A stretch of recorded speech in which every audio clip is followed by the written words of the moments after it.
Welcome to our inaugural Educator Explorer Micro PD.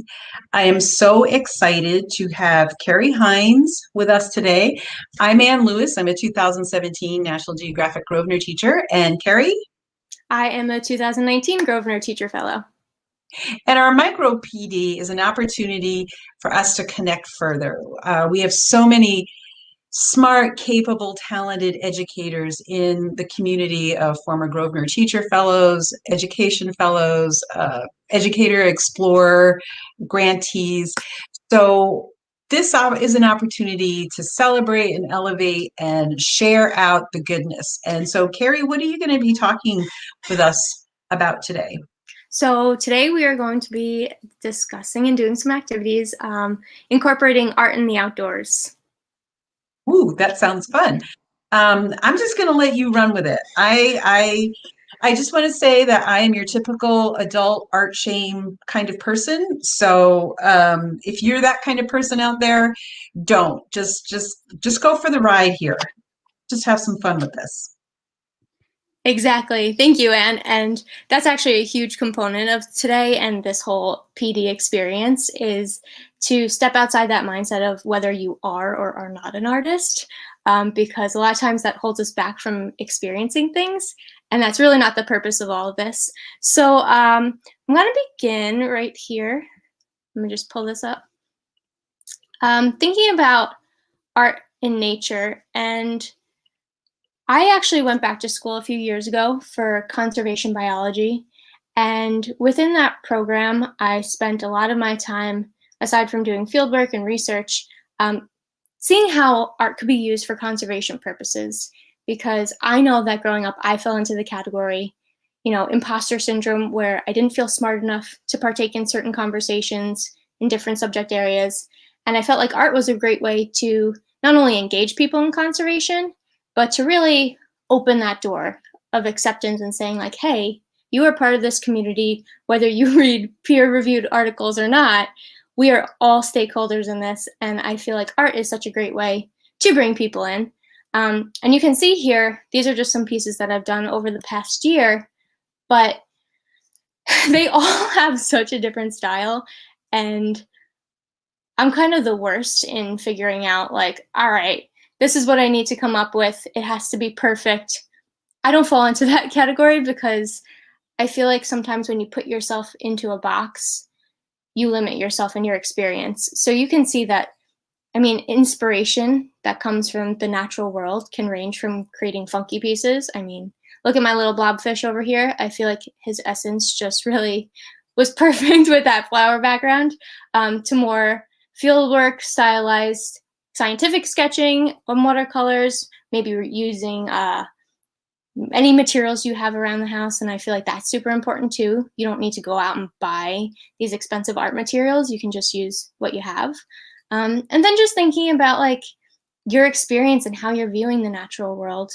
You can see that some of these are a little bit more whimsical. This whale picture that I did the illustration, I was just watching a video of whales swimming along and it just seems so magical.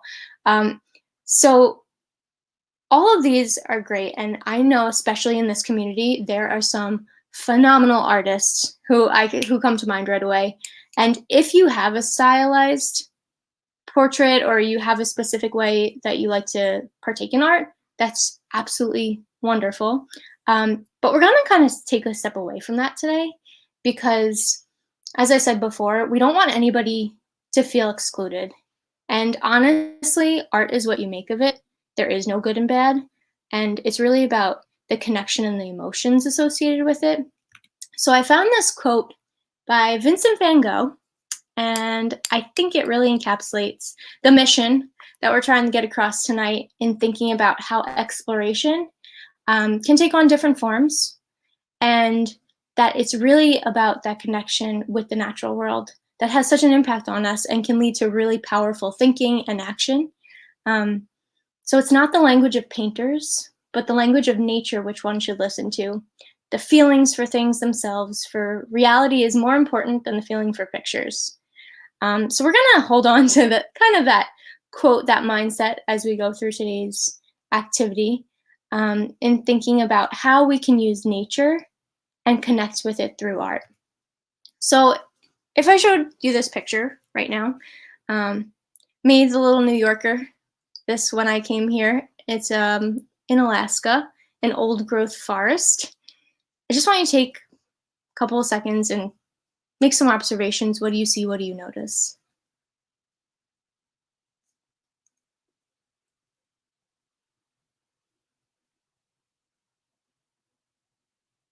Now, I can bet there are some brilliant minds out there who are able to identify these trees or the different shrubs and plants that you see. But I'm sure that a lot of people are like, I see green, I see brown, I see plants. It looks very lush. We're in a forest. And as much as we want to show our expertise sometimes, I've found with art, a lot of times I like to take a step away from that. I can have these 3 facts about this species in my back pocket, which is phenomenal. I can identify this and this and this. But when we take a step away from that, we allow ourselves to be open to the experience a lot more rather than thinking about that final projection, and we are just present in the moment. So this is bark. As many of you know, I don't think I need to tell you this is bark. But I think, I know we have a lot of photographers out here. The macro lens is my all-time favorite because it allows you to get close and look at the natural world in a different way. Because if we look at this forest, there's so much beauty to it. But often we walk through, we take a few minutes to listen to the sounds, to breathe in the air, take in the smells, and we move on. Like, how often do you stare at bark for 20 minutes and are just encapsulated by the colors and the texture and just the shapes and patterns that you see? And I have, I'm not gonna say a bad habit, but when I'm out exploring or doing field work, I'll just like get on my stomach on the ground and stare at blades of grass for 10 minutes, and people will look at me thinking like, what the heck are you doing? But just taking the best macro lens that you have, your eyes, right? And finding a different perspective and really just sitting with nature and taking slowly in the beauty and the wondrous creation of it all. And we're gonna do an activity today, which is not going to focus on a finished product. It's really going to focus on the process, and that's either through choosing design or color. So I want everybody who's watching this right now, if you can get a piece of paper and whatever. I'm pretty limited right now. I have my trusty pencil, but it's great. And I'm gonna think about design or color. So not thinking about, I need to do a beautiful field sketch, or I want to create a whimsical illustration, or I want to create a stylized color blocked print, because all of those are wonderful, but we just want to like sit with nature and take in the intricate details. So by looking at design and color, you can really reflect. It's a good reflection tool for this purpose. So if you look here, this is just a quick sketch I did, focusing on design. I looked at these plants and was like, holy cow, look at those tubes. They remind me of funnels. Look at those swirls, look at the depth. And you can see like the tiny lines and the water droplets here. And one practice that you can do is really focusing on that design component. So taking time to sketch out the shapes that you see, the connections of lines. And as you see my sketch on the right, it's not perfect. It's not completely accurate even. I'm not focusing on what species of plant this is. I'm just really paying attention to the shapes that I see, what I am feeling with the way my pencil moves throughout this. And the more time you take with that, the more you'll start to realize those details in the macro beauty of nature. So the other piece to it, I'm going to move forward, is color. And these were inspired by a glacier. And you can see the form is really not that clear. I wasn't really focusing on drawing a glacier necessarily. because, and when I tell you this, and my companions on my expedition will tell you too, when you see the blue hues of ice, and anybody who's been to like Antarctica or the Arctic can attest to this, it's mesmerizing. Like, it reminded me of one of those artificial ice pops that you used to eat as a kid or an adult, like some of us sometimes. But the fact that these colors exist in nature and work so seamlessly together is astonishing. So, another practice that you can do is just taking color, using crayons, paints, charcoal, well, pastels, whatever you want to, and just either blending the colors together, seeing where they meet, or just making your own palette. So you could see that on the left side, this is a zoomed in piece of this picture, but I actually created a palette, and I have 30 different hues and shades of blues and grays in here, and this doesn't even touch upon all the ones that I wound up using for the larger piece. And I stepped back and was like, holy cow, I can't believe I just used that many colors, or that there are that many shades of blue that exist. And I'm sure a lot of you can think of a time that you were out in nature and you just sat there like, wow, that's red. That's a deeper shade of red, a lighter shade. And then like the more you start to look at it, the deeper you go in the reflection of noticing what's around you, right? So with these two practices, I feel like that's really the point of it. It helps you slow down, to stop thinking about the end product, because you're not creating this art piece that you necessarily are like, oh, somebody's going to judge it, or I want to sell it, or do whatever. It's just really for you to sit with nature, to take time, and to appreciate it and have fun. So we're going to try it out. And as I said, you could use whatever materials you really want. And I'm hoping that everybody will choose either the design component or the color component to try out, because I think that they're pretty accessible routes for us to really reflect through art.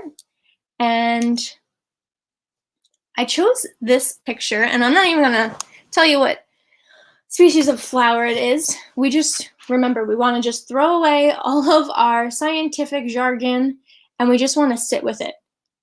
So I'm going to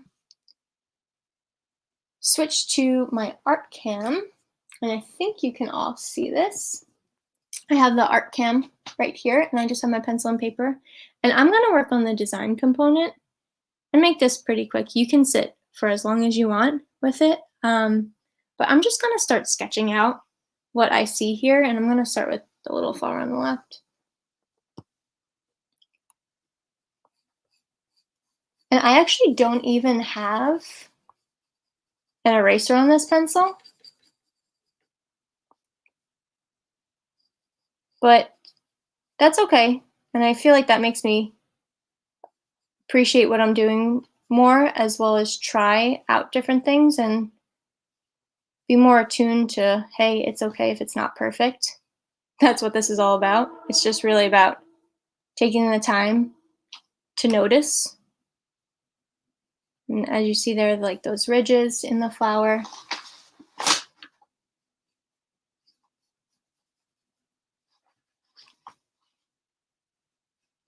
If you're working on the color component of this all, you might be saying, hey, I have one pink, or I don't even have pink. So thinking about like how you can work with those colors, work with creating them, even if it's just putting pressure on your materials, crayons, colored pencils, seeing if you can mix any hues together, because right now I'm like, okay, I see at least 7 shades of pink here.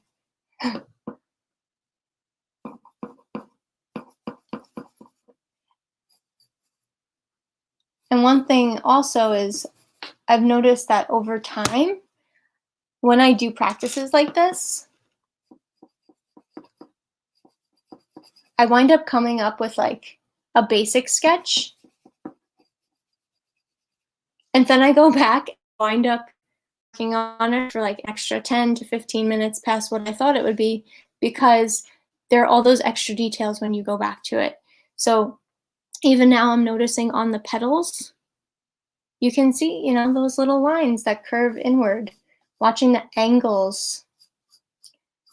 And one thing that's always like super mesmerizing to me is looking at the angles of different things. So the way that the petals curl, or the way that they rely on each other and connect. Just like all of us in this group.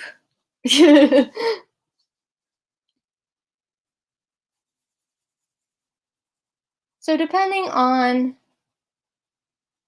what practice you're doing,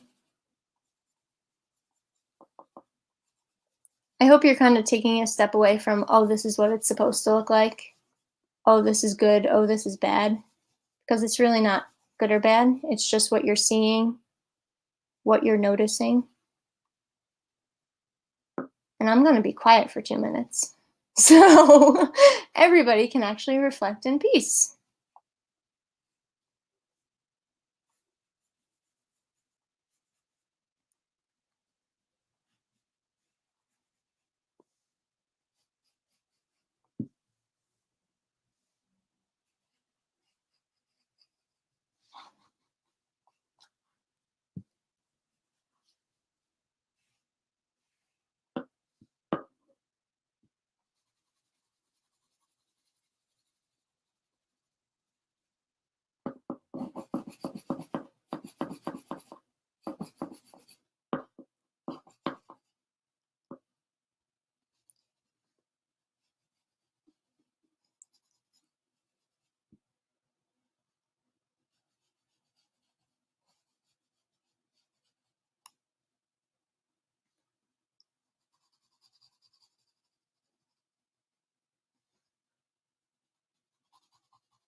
And you'll kind of find that the more you do this practice, whether you take like a little sketchbook with you out when you're exploring, you use a notebook, scrap paper, whatever you have, even if you take photos and work from it from home, you'll find that like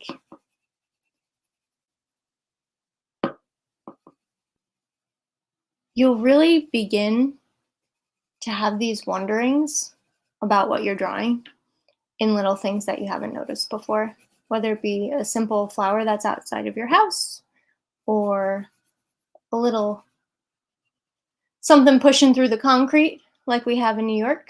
Though we have a lot more natural space than people like to give us credit for.